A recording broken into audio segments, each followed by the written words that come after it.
हम इसमें खड़े हैं देहरादून के विश्व संवाद केंद्र पे। विश्व संवाद केंद्र यानी राष्ट्रीय स्वयंसेवक संघ का एक प्रकल्प।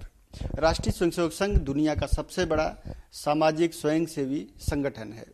जो कहीं भी आपदा आए तो वहां आरएसएस जरूर दिखाई देता है, आरएसएस के लोग जरूर दिखाई देते हैं आपदा राहत एवं बचाव करते हुए।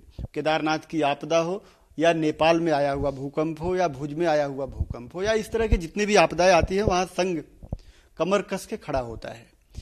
तो इस समय सबसे बड़े एक आपदा आई हुई है कोविड-19 के रूप में, यानी कोरोना वायरस के रूप में पूरी दुनिया को जिसने परेशान किया है, पूरी मानवता पे एक बड़ा संकट आया है। इसमें आरएसएस क्या कर रहा है, खासकर उत्तराखंड में आरएसएस क्या कर रहा है, उस पर बात करने के लिए हमारे साथ उपस्थित हैं राष्ट्रीय स्वयंसेवक संघ उत्तराखंड प्रांत के सह प्रांत प्रचार प्रमुख संजय कुमार जी। संजय जी से बात करेंगे और पूछेंगे कि जो आरएसएस है वो कोरोना वायरस की जो आपदा है उसे किस नजरिए से देखता है और इसमें आरएसएस किस तरह से काम कर रहा है। संजय जी, किस तरह से देखते हैं इस संकट को? देखो, जब कोई देश के ऊपर संकट आता है तो राष्ट्रीय स्वयंसेवक संघ को एक नाम दिया था लोक नारायण जयप्रकाश जी ने। वो नाम है रेडी फॉर सेल्फलेस सर्विस। और संघ आपने बताया भी है कि भुज का भूकंप हो या अन्य कोई आपदा हो, उस स्थान पर सबसे पहले खड़ा रहता है। और खड़ा ही नहीं रहता, तन मन धन से जो अपने कार्यकर्ता है वो कार्यकर्ता उसमें लगते हैं। अपने पूजनीय सरसंघचालक जी ने कहा है, अभी उनका पूरे देश को मार्गदर्शन हुआ था, कि संघ का स्वयंसेवक किसी भी भेदभाव को, वैसे ही हम भेदभाव नहीं करते, लेकिन कोई भी भेदभाव मन में न रखते हुए प्राणी मात्र की सेवा करें। जब ये आपदा शुरू हुई और सरकार ने लॉकडाउन की घोषणा की थी, उसी समय से संघ ने योजना बनाई कि किस प्रकार से काम करा जा सकता है, क्या उसमें हमें करना चाहिए। 2-3 प्रकार से शुरू में योजना बनी, लेकिन धीरे धीरे पूरे उत्तराखंड में, अगर हम उत्तराखंड की चर्चा करें तो उत्तराखंड में हर मोर्चे पर संघ के स्वयंसेवक खड़े हुए। जो 4-5 जिले हैं, जैसा नैनीताल है, उधम सिंह नगर है, हरिद्वार है, आपका देहरादून है, इन जिलों में जो किसी भी प्रकार की समस्या है उस समस्या का हल ढूंढने के लिए कि संघ के स्वयंसेवक लगे। और वो कैसा हल है? सरकार ने हमें कहा कि भाई हमें रक्त चाहिए, हल्द्वानी हॉस्पिटल की घटना है, तो अपने जिला कार्यालय को फोन किया, बोले हमें रक्त की आवश्यकता है। तो उसी समय संघ के स्वयंसेवक रक्त लेकर उसकी व्यवस्था की उन्होंने। और फिर योजना बनी कि रक्तदान करना तो कितना हो सकता है। तो वर्तमान में अभी तक 381 यूनिट रक्त संघ के स्वयंसेवकों ने जगह जगह दिया है। हर 5 दिन में हम अपने पूरे उत्तराखंड का डाटा इकट्ठा करते हैं कि हम किस प्रकार से सेवा कार्य कर रहे हैं। जब मैं हम बोल रहा हूं तो इसमें यह विचार करना चाहिए कि हम का मतलब पूरा हिंदू समाज है, क्योंकि उसमें जो राशन आ रहा है, जो अन्य कोई काम चल रहा है, वो सब समाज के लोग दे रहे हैं। संघ के स्वयंसेवक माने संघ के स्वयंसेवक की मैन पावर है। जो संघ का स्वयंसेवक दे सकता है वो दे भी रहा है। अपने भादराबाद गांव से लगा हुआ एक बोंगला गांव है, वहां 36 दिन से कार्यकर्ता काम कर रहे हैं। इस देहरादून में भी 36 दिन से 3-4 रसोइयां चल रही हैं जो लगातार काम कर रही हैं। और पूरे उत्तराखंड में अगर देखा जाए तो 3441 कार्यकर्ता हमारे लगे हैं जो इस सारे काम को कर रहे हैं। और वर्तमान में हमने अभी तक 8 लाख भोजन के पैकेट पूरे उत्तराखंड में अभी तक बांट चुके हैं। जो सेवा के केंद्र है, जो हमने केंद्र बनाए हैं, वो 594 हैं। अन्य प्रांतों की जो हमने सहायता की, कहीं किसी को कोई आवश्यकता पड़ी, कोई फंसा है, फोन आया, अन्य प्रांतों का मतलब अन्य प्रांत से हमें कोई फोन आया, सूचना मिली, वो भी 5241 ऐसे स्थान है। 72,000 हमने मास्क बांटे। आपके कहने पर ही पत्रकारों को भी मास्क की व्यवस्था की थी। जो सैनिटाइजर वितरण है ये भी 4,000 का किया है। रक्तदान भी किया है। और जो चिन्हित करने का काम है, यानी कि दुकान से सामान लेने जाएंगे, जैसा आज भी देख रहे हैं कि जगह जगह भीड़ लग रही है, तो चिन्हित करने का काम भी 2138 स्थानों पर हमने ये चिन्हित करने का काम किया। पूरे प्रांत में 2 दिन, 4 दिन, 8 दिन, 10 दिन का राशन, क्योंकि लंबी आपदा है, तो इसमें हमने अभी तक 51,135 किटें लोगों को दी हैं। एक घुमंतुक जनजाति यहाँ रहती है, देहरादून में भी 2-3 जगह है, उनकी सहायता करने कौन आएगा? तो उनकी सहायता करने के लिए जो 182 परिवार है, हमने उनके परिवार तय कर दिए। 182 परिवार, उनको प्रतिदिन भोजन की व्यवस्था उनकी करा रहे हैं।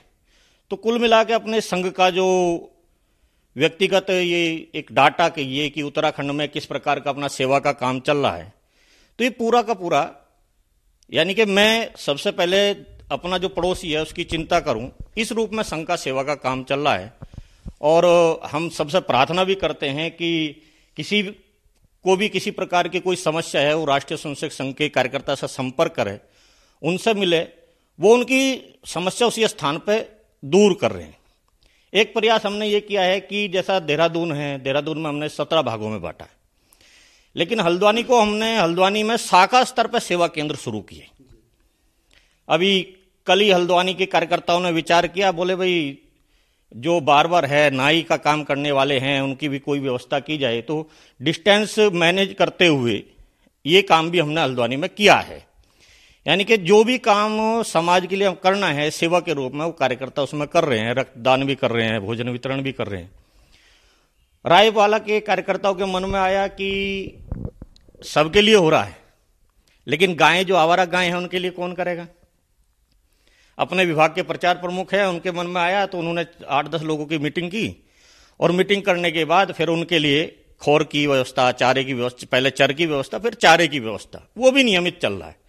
उसको देख देख के हरिद्वार में बड़ी मात्रा में ऐसे वो हैं। ये सारा काम हमने किया है। कल ही विकास नगर में भी 82 यूनिट रक्त दिया है, और जो वहां के लोग थे उन्होंने कहा कि इतना बड़ा रक्तदान पहली बार हुआ। तो राष्ट्रीय स्वयंसेवक संघ सेवा के भाव से ही समाज के बीच में काम करता है, और जब तक आवश्यकता है वो करता रहेगा। ठीक है संजय जी, एक और बात पूछना चाहूंगा। जैसे कहते हैं कि संघ को जो प्राण शक्ति मिलती है उसको अपनी शाखाओं से मिलती है, और इस समय शाखाएं बिल्कुल नहीं लग रही हैं क्योंकि लॉकडाउन है। तो उस कमी को कैसे आप लोग दूर कर रहे हैं? किस तरह से उन शाखाओं को मैनेज कर रहे हैं? आपने बहुत अच्छा प्रश्न किया। संघ की जो जान है वो संघ की शाखा है, और जो कार्यकर्ता है वो उसका माध्यम है। तो कार्यकर्ता शिथिल ना हो, संघ का जो मंत्र है वो प्रतिदिन होता रहे, तो उसके लिए आह्वान किया गया था पिछली 19 तारीख को कि देश में परिवार की शाखा लगे। एक परिवार है, 5 लोग हैं, 6 लोग हैं, वो सारे के सारे उस शाखा में शामिल हो। और अब बड़ी तेजी से परिवार की शाखा प्रतिदिन लग रही है, और उसका भी वर्त निवेदन आ रहा है। सब लोग कह रहे हैं, जो महिलाएं हैं, बोले शाखा में इतना अच्छा काम होता है, मैं तो पता ही नहीं था। तो पारिवारिक शाखाओं पर संघ ने फोकस किया है, संघ का ध्यान पारिवारिक शाखाओं की ओर भी गया है, और उनके लिए कार्यक्रम भी तय किए। एक बकायदा पाठ्यक्रम बनाया, बहनें क्या करेंगी, छोटे बच्चे हैं वो क्या करेंगे, उसी प्रकार का कार्यक्रम कुछ और हो।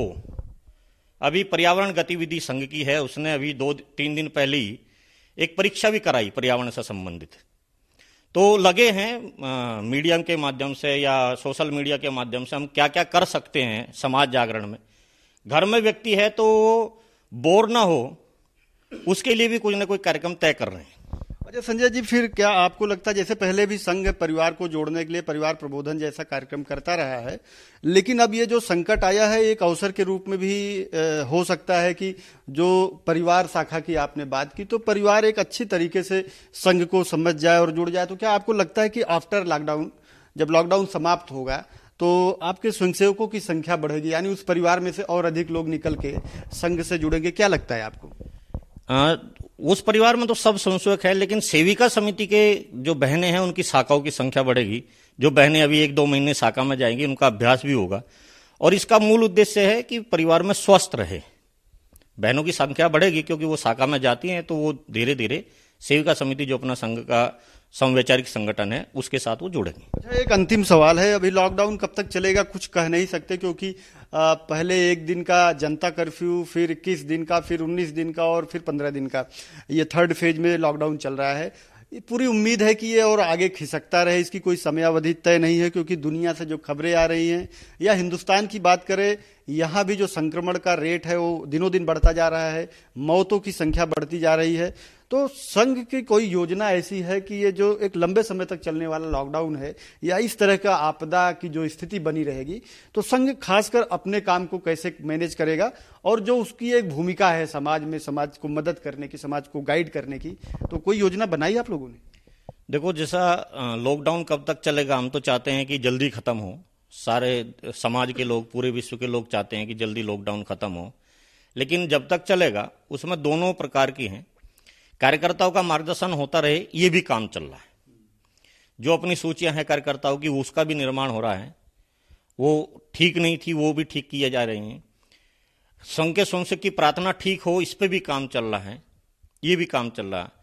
यानी कि हर क्षेत्र में संघ का शारीरिक भी चल रहा है, बौद्धिक वर्ग भी चल रहा है, और एक दूसरा वर्ग जो है संघ का, वो सेवा में लगा है। यानी कि दोनों प्रकार से संघ का कोई काम रुका नहीं है। हाँ, जो काम प्रतिदिन की शाखा का बाहर दिखता था वो नहीं दिख रहा है, वो पारिवारिक शाखा है, बस इतना अंतर है। हमसे बात करने के लिए धन्यवाद। नमस्कार। तो आपने देखा, ये आरएसएस उत्तराखंड के सह प्रांत प्रचार प्रमुख संजय जी थे, जिन्होंने संजय जी ने बताया कि किस तरह से आरएसएस इस आपदा के काल में भी लोगों की मदद करने के लिए तत्पर है। इसके साथ ही दुनिया का सबसे बड़ा संगठन है, तो जाहिर सी बात है कि उसकी जो कार्यप्रणाली है वो भी कहीं न कहीं प्रभावित होती हुई नजर आती, लेकिन संघ ने उस पर भी पूरी तरह ध्यान दिया है और वो जो उनका संगठनिक रूप है, संगठनिक संरचना है, वो कहीं से भी प्रभावित नहीं होगी और उनको पूरी उम्मीद है कि जब लॉकडाउन समाप्त होगा तो संघ से जुड़ने वालों की एक अच्छी खासी संख्या भी दिखाई देगी। कैमरामैन तिलक शर्मा के साथ देहरादून के विश्व संवाद केंद्र से धीरेन्द्र प्रताप सिंह की रिपोर्ट।